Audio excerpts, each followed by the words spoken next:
Assalamualaikum warahmatullahi wabarakatuh. Bertemu kembali dengan saya, Dr. Sofi. Sobat sehat, akreditasi bukan sekedar dokumen. Ada 5 cara yang akan dilakukan oleh surveyor dalam penilaian akreditasi yang dikenal dengan RDOWS.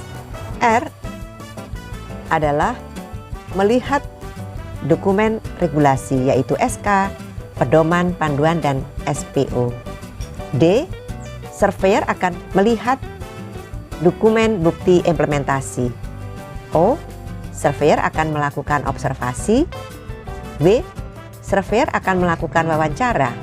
Dan yang terakhir S, surveyor akan meminta sobat sehat melakukan simulasi. Ini untuk membuktikan apakah sobat sehat sudah melakukan kerjakan yang ditulis dan tulis yang dikerjakan. Channel YouTube Dr. Sofi dibangun untuk itu semua. Sobat sehat, ini adalah video saya yang ke-322 yang akan membahas pencatatan pelaporan klinik pada masa adaptasi kebiasaan baru. Pencatatan dan pelaporan merupakan hal yang penting dilakukan dalam pelaksanaan pelayanan kesehatan, terutama dalam penanganan wabah seperti COVID-19 ini. Dengan pencatatan dan pelaporan yang baik dan sistematis, dapat diketahui tren atau kecenderungan perkembangan COVID-19, melakukan analisis terhadap data yang didapat sebagai dasar menyusun strategi dan rencana kerja yang akan dilakukan oleh fasilitas pelayanan kesehatan. Di masa adaptasi kebiasaan baru, pencatatan yang dilakukan berisi seluruh kegiatan pelayanan di klinik.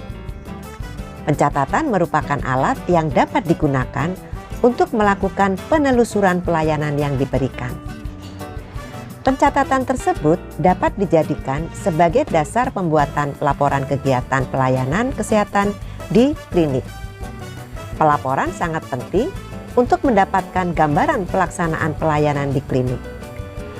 Pelaporan hendaklah dibuat seakurat dan selengkap mungkin dan disampaikan secara berjenjang, mulai dari puskesmas yang wilayah kerjanya di mana terdapat klinik tersebut, kemudian Dinas Kesehatan Kabupaten Kota, Dinas Kesehatan Provinsi, serta Kementerian Kesehatan sesuai ketentuan yang berlaku. Sekarang kita akan bahas satu persatu. Pertama akan kita bahas pencatatan. Klinik melaksanakan pencatatan untuk penyakit-penyakit rutin dan pelayanan kesehatan esensial yang selama ini sudah dilakukan, termasuk pencatatan pada buku kesehatan ibu dan anak atau KIA untuk mencatatkan hasil pelayanan ibu hamil dan balita, serta pencatatan di buku kesehatan lansia untuk mencatat hasil pelayanan lansia. Pencatatan kasus COVID-19 mengacu pada format dalam pedoman pencegahan dan pengendalian corona disease atau COVID-19 pada revisi kelima atau yang terakhir, atau format pencatatan lainnya yang ditetapkan oleh pemerintah melalui sistem yang digunakan di Satuan Tugas Penanganan COVID-19 untuk pelaporan COVID-19.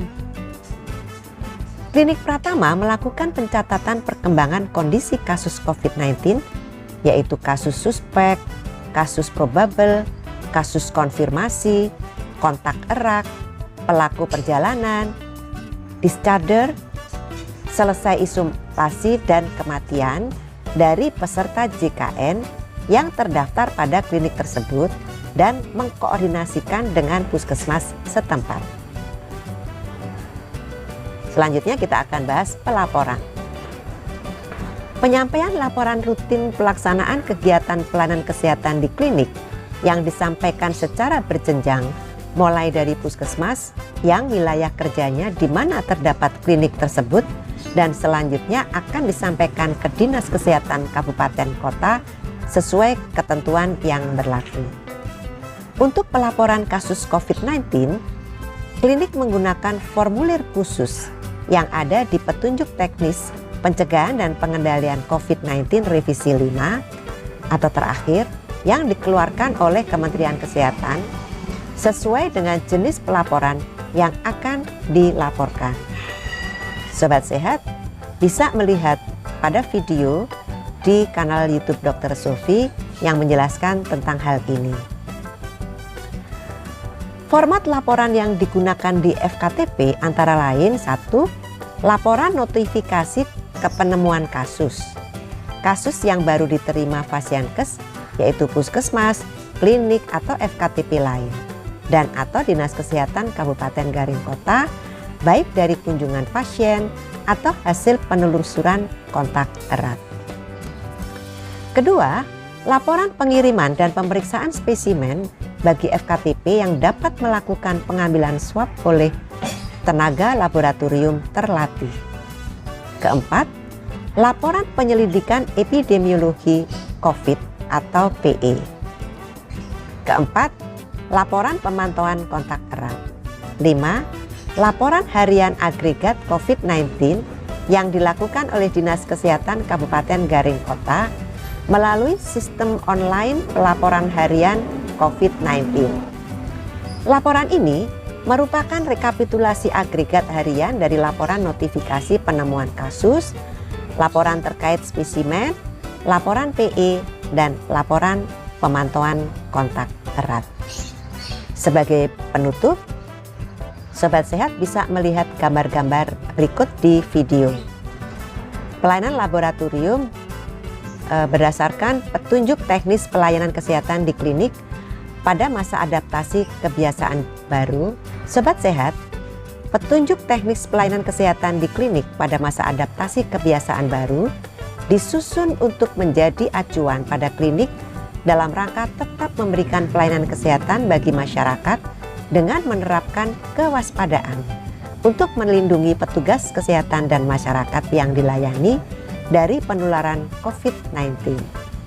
Pedoman atau kebijakan yang ada saat ini akan selalu mengikuti perkembangan ilmu pengetahuan dan bukti-bukti baru terkait COVID-19, sehingga klinik juga harus aktif mengikuti perkembangan perubahan dari sumber-sumber yang resmi atau berkoordinasi dengan puskesmas atau Dinas Kesehatan Kabupaten Kota setempat agar protokol pelayanan kesehatan yang akan diberikan dapat disesuaikan. Diharapkan dengan keterlibatan semua pihak dalam menjalankan sistem kesehatan nasional atau SKN, maka pencegahan dan pengendalian COVID-19 dapat dilaksanakan dengan baik, terutama pada saat masyarakat sudah menjalankan aktivitasnya dengan menerapkan adaptasi kebiasaan baru. Semoga perjuangan bersama ini dapat membawa bangsa dan negara untuk tetap produktif dan aman dari COVID-19. Sobat Sehat, selanjutnya kita lihat gambar pendaftaran atau ruang tunggu dan pelayanan farmasi. Sobat Sehat, silakan melihat secara lebih rinci pada petunjuk teknis pelayanan kesehatan di klinik pada masa adaptasi kebiasaan baru yang dikeluarkan oleh Kemenkes RI tahun 2020. Demikianlah Sobat Sehat, di video 322 ini kita telah membahas pencatatan dan pelaporan serta penutup yang ada pada halaman 55 sampai dengan 59. Kita akan bertemu kembali di video 323 untuk membahas lampiran-lampiran. Sampai di sini dulu ya. Semoga selalu sehat. Wassalamualaikum warahmatullahi wabarakatuh.